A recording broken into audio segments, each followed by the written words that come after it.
How's it going, guys? This is Forensic Forex with Deontay, and I'm back with another video. This is your daily update on British pound versus Japanese yen. It's been a while since we did an update. Reason was because there wasn't much to talk about, right? The trade was just playing out. As you can see, we got back to our point of interest, right? This SIBI to the downside that ran that swing low. That caused us to think, okay, bearish momentum is in play. There's going to be a short opportunity. As price continued to trend lower, I found reason that dollar should gain some type of strength, yen should lose strength, and there was a buying opportunity in the yen crosses. So I took that shot. You guys saw that the last daily update we brought with a buy stop order at this candle's open, expecting this to be the turning point or somewhere near the turning point, and we were correct. We had our stop loss right below this low, and price created a higher swing low. It failed to break this low and continued to trend higher. So that's buying at a discount or looking for some type of swing trade. Now, this swing trade has definitely been successful. It's more than 80% done. So we definitely took partials on the way up. We definitely took partials when we got price back up to this fair value gap and the opening price of this candle. Now we can see price is probably trying to get back to that IPTA 20-day high here that it fell from. The same idea that I'm showing you on the upside, there was that inverse happening here. So this was also a smash candle, a candle that closed above several highs, and the next trading day instantly reverted quickly and smashed out all the buyers. So this was the smash candle. It's a part of a swing point or a top. You can see the same thing here. This was a smash candle here. Let's put the replay tool on. You can see price closes below these candles lows. Price also raids some type of sell side liquidity pool, whether it's the previous daily low or some type of swing low. It's also in a discounted range of the market. You can see it's below September's opening price. So this was my best time to look for a buy after a down close. It happened to be Wednesday that I picked to buy after going into Thursday. So by Thursday, we were a buyer.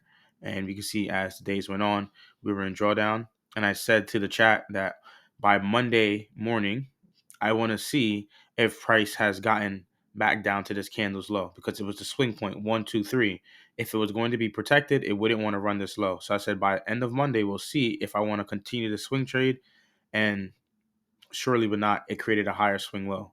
So by the market maker gods, hey, we were able to hold out and get this swing trade we were looking for. So it's not always perfect, right? Sometimes you do endure some drawdown, as you guys can see, but it doesn't matter because we risk properly, right? The management is proper. It's not like we're going here trying to risk 10% per trade. We're trying to risk anywhere like 2% per trade for these swing trades. We're not trying to risk huge amounts. We're trying to risk something that is worth our while to hold for a couple of days or a couple of weeks. And yeah, price is now in a premium. So we got pretty much a week left and change till the end of the month till we get into October. So far, doing great. If you take a look at the DXY, see it was consolidating. It was a very choppy month for the DXY. We had the Fed interest rate as well. They cut rates. Definitely wasn't good for the dollar. Yen rallied, gold rallied, stocks rally, right? All-time highs for gold and stocks. Dollar dropped off again. And it made some type of rebound. So after treading this sell side liquidity below this 20-day look back low from the beginning of September. So we'll see if price is ever going to get back up. Right now, it's accumulating. You can see it's moving sideways. And you can see it does break some previous daily lows and swing lows, and it's just ranging. Eventually, I do think we're going to change out of this consolidation because all markets start in a consolidation, and it's going to break either the consolidation high or low, and then possibly try to continue that trend or revert and do a reversal. If we take a look at the Japanese yen, you can see we had that big gap. It filled it after taking out that high up here. Price turned around, created some type of smash candle. This one here. This is the last up close candle that closes above all these candles highs. You would wait for price to return back to this candle's low to sell.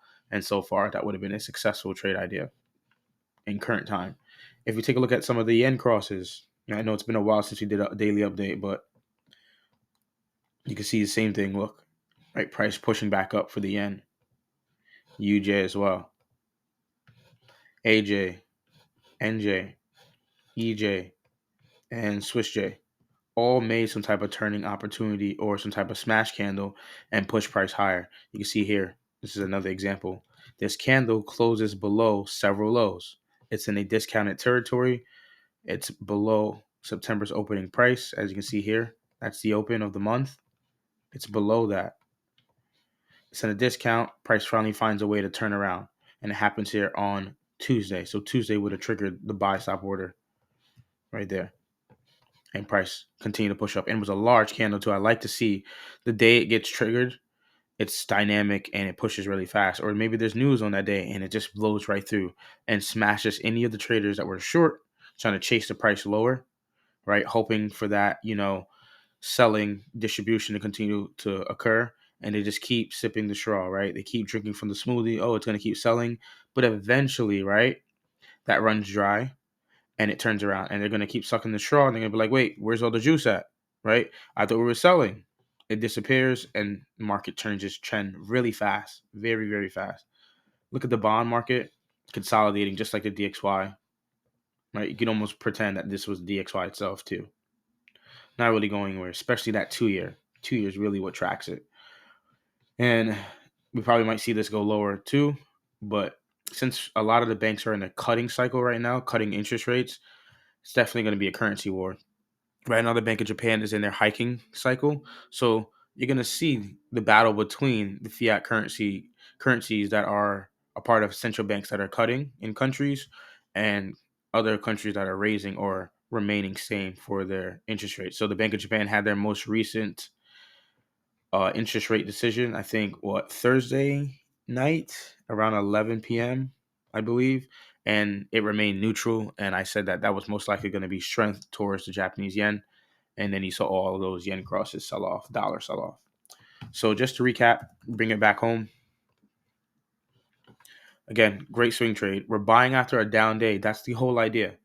A lot of these could have been the trigger, right? But price never got back to that candle size. It's been triggered now later, right? If you want to pyramid into this trade, you can buy at the high of these candles, right? They were claiming getting above that candle's high.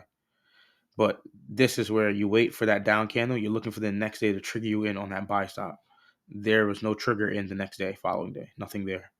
This was a lower one, so this would become the newer, lower smash candle. We didn't get nothing to trigger. We got a lower smash candle, so this is the one we would look at. We got it to trigger, and it took off. That was excellent. You can see price even did another one here, but this one doesn't close below several lows. It only closes below one singular previous daily low.